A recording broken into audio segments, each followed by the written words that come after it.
I'm not going to say much about the meeting. I think you'll probably get some information from some other guys, but, uneventful, but informative. Anything said in the meeting that changed your opinion in any way? Changed opinions? No, not really. But it was informative. NASCAR said they didn't get to finish everything they wanted to get to. Are you open to having one maybe tomorrow, another meeting? Yeah, whenever they want to. It's fine. Some of the other drivers have said that the drivers maybe felt tense or frustrated. That was the atmosphere in the room. Did you feel that? Yeah, a lot of people out for sure. Yeah. Did you feel that you were being heard? Yes. Do you feel better about the situation now than you did earlier today?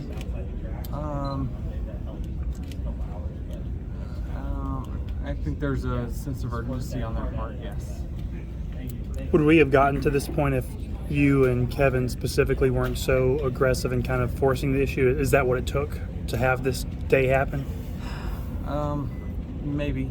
Certainly, I think it helped in that aspect. It certainly,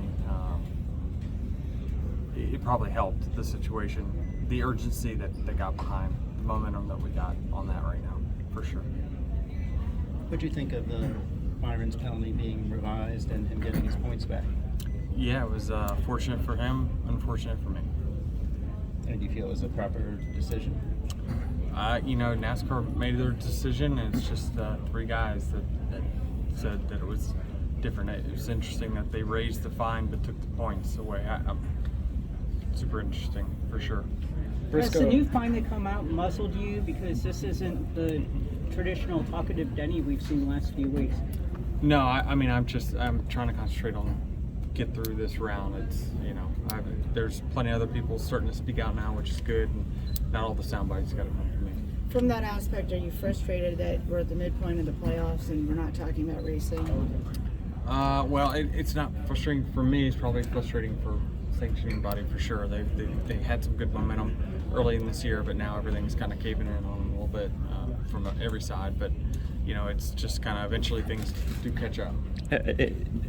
Teams, NASCAR kept talking about communication, and the drivers talk about better communication. It's one thing to say, but how does this actually happen? It's a great soundbite. It's a great thing that everybody feels good about today. But what has to happen for that communication to continue so you don't have to resort to things like you did recently? Yeah, at this point, I feel like I've said everything I could on the safety side. I wouldn't change anything, but ultimately now we just wait on their results, and certainly we heard what they said they're going to do. Now we sit back and wait and see those results come through in the next 3 to 6 months. A group of team principals met with some media yesterday and kind of conveyed their side of things as these negotiations are going underway. Your thoughts on what they said and what they conveyed to the public? Well, my team fully supports what the TNC said verbally to the media. Obviously, they're the ones doing the negotiations, and they felt like they've reached a point where they needed to go to the media. So it's, my team supports it. Collectively, the drivers and now the team owner, the principals yesterday, have you guys noticed that it's effective after you bang on the door enough and don't get the answers, that it's effective to now come to us and make it public? Yeah, listen, the media is a powerful tool. We've known it for a long time that, a lot of the formats and the things that we have in our playoffs today is because, what I think they read on social media. And so, certainly I believe they're heavily influenced by it. And so, sometimes you can use that for good as well. If it helps us advance safety in a more urgent fashion, I think it's a good thing. If it helps, get the team owners in the NASCAR in a better place, then so be it as well. So Kurt here, is there any more update on him, or is there still a chance he could race this season, or is that out of the picture? I think he went to the doctor last week, and I think we're going to have an update from him in the next handful of days, and probably we'll have something next weekend. He seemed to be an asset to you. He was bouncing from you to Kyle to Bubba. How do you see his role out of the car in the future? I mean, there's been talk that he might take on a competition role eventually, down the road for 2311. Yeah, certainly we want him to be a part of our team and helping us out. I talked to him a little bit today. He's just given us some observations, and certainly he's an asset to our team. He helped grow that 45 car and get it in the playoffs. So we want to keep him. Toyota wants to keep him, and I'm sure he'll have a meaningful position long after his driving career is over, whenever that is. Would you want Kurt to race this year, even if he gets cleared? Would you want that?